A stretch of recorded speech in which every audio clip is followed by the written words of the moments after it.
Okay lang hindi ko sinabi. Okay na lang, wala naman akong choice eh. Ayaw mo naman sabihin.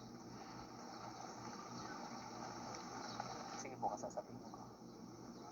Pwede naman siguro ngayon, bakit bukas? Bukas na lang, para ano. Kasi, pag halimbawa ngayong sasabihin, parang may nagtutulak sa akin na wag mo munang sabihin. So, pag bukas ko sinabi, ibig sabihin, bukas ko yung sasabihin.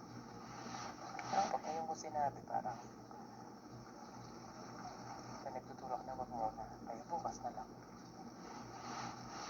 Diba, baka mamaya hindi ito yung perfect time para sabihin, o baka bukas pa na talaga. Tignan mo yung isda. Talaga na. Bukas ko na yung sasabihin sa'yo.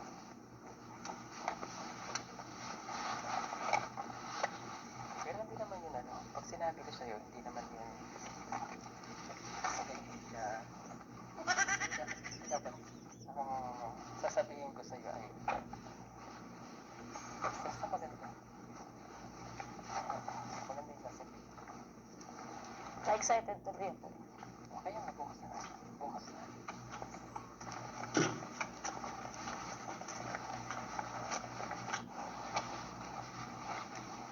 Enjoy na lang tayo sa pamamasyal.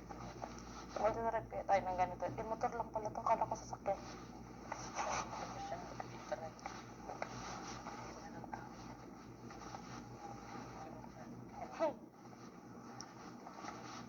Nag-enjoy ka ba rito? Oo. Tapos enjoy ka bukas kung mag-ride ka. Oo.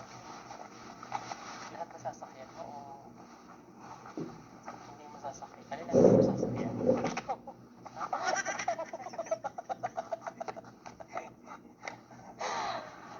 Ay nga, alin ang hindi masasakyan? Yung duyan. Ito. Pero alin ang mga sasakyan mo?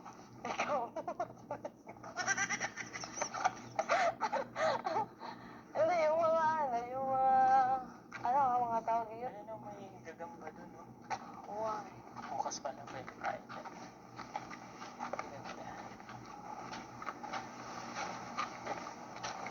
Cut off na pala yung mga rides eh.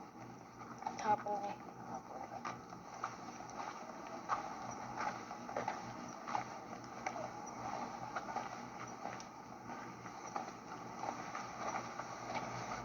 Kuman.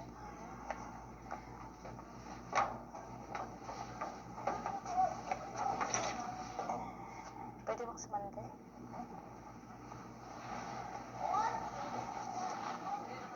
Nakakabit ka.